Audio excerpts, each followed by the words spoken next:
Well, right now we're totally locked in on high school football here in the locker room, and it'll be that way for at least the next few weeks. But Pete, it won't be too long now until we're talking hoops on this show. Yeah, absolutely. It's November now, which means, hey, are you shaving this month? You doing the whole no-shave thing? No, I'm not. All right, well, Prince is shaving. A lot of you probably won't. It also means we're now less than a month away from the start of high school boys basketball season, but we won't have to wait that long to see the ladies lace them up. Girls basketball games start next week, so tonight we're getting you ready by giving you our top 5 teams to watch this upcoming season. And we begin at Bishop Lourdes. The Knights return their top 3 leading scorers from a team that finished 3rd in the SAC a season ago.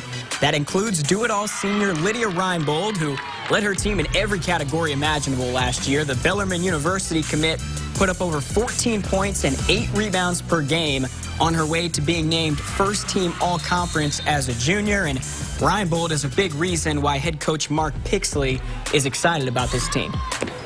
You know, I just like our leadership from our 4 seniors, and plus saying that we have, I'd say, 7 players that all played varsity basketball. So, you know, they're not going to panic if we're up 10, down 10. They've been through a lot.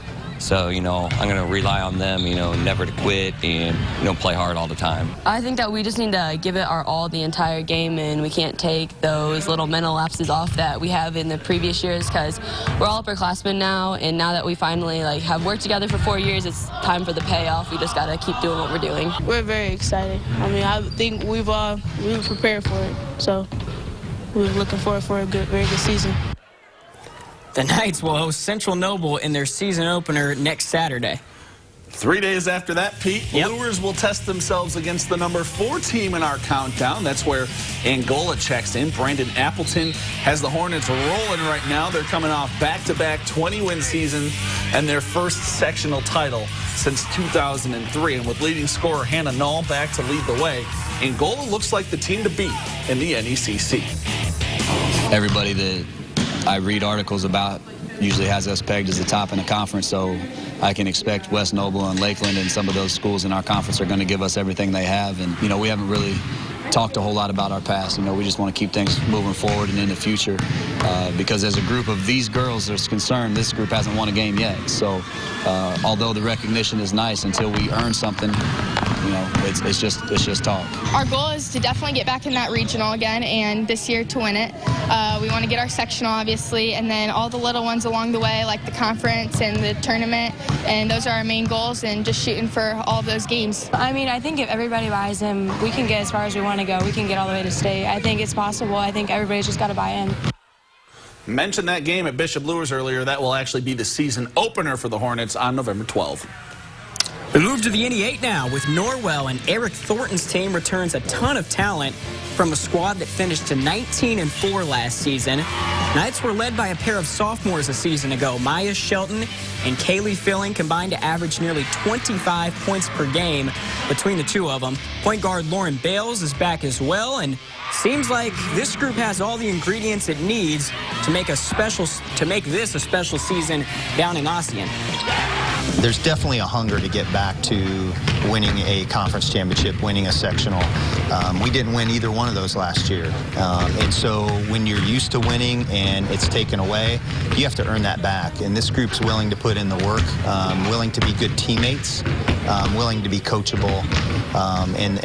You know, we're going to need those girls to just do all of those things well in order to get that stuff done. I mean, we're just coming in together and working together and just communicating and getting better. I think every time we come out on the floor, we'll play hard and together. Our internal expectations are really to push each other and become the best team that we possibly can this year, and just get the most out of each other and ourselves. And I think that we're just pushing to get to sectionals and regionals and as far as we can get. Knights will open their season at defending 2A champion Oak Hill on Wednesday.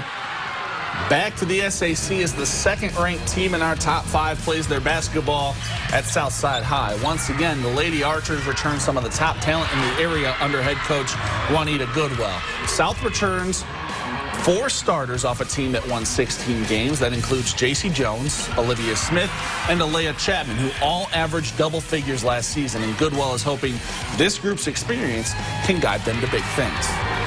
Well, we had a lot of mental losses last year, and so I think that the growth that they experienced this summer about just kind of finishing and fighting all the way through to the end, that's what we really focused on, and that's what we were able to see. We could use a little bit more height, but we'll take that mentality growth all day.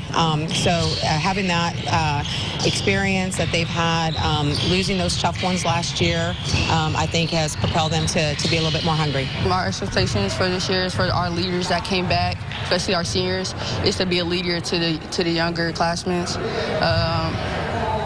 Just want to push them, want to go farther. Definitely getting the SAC titles back, the holiday tournament, sectionals, and making a run back to Baker's Life. The Archers will host Cathedral in their season opener next Saturday. Well, you heard J.C. Jones mention the SAC title being one of Southside's goals. That won't be an easy task because they've got to go through the Homestead Spartans to get it. And obviously this team's capable of it. Just like they are almost every year, Sparty loaded with talent this season. This squad led by one of the most highly touted prospects in the country in sophomore Ayanna Patterson, and she's got a pretty good supporting cast around her led by seniors Sydney Graber and Riley Parker. Now, Coach Parker, he's won it all before in Class 4A, and he's got a group that's got the potential to do it again this year. Obviously, this team is capable of it. You know, we've got great pieces. We've got some very strong players. I think because we're so young right now, we're going to be a completely different team in February than we are in November. So I'm really excited about the growth opportunities that we have and where we'll hopefully be able to be in late January going into the tournament, because I think we could be a pretty good basketball team. As always, it's 6 championships. You have the holiday tournament, the conference, and then sectional, regional, semi-state, and state. And we have a lot of work to do, but every year that's going to be our goal because we shouldn't strive for anything less. So we're going to work hard to try to get there. You know, we're really just trying to push towards championships and winning game by game. So with that, we have to focus on each opponent and take every game seriously. Homestead will host Carmel to open their season next Saturday.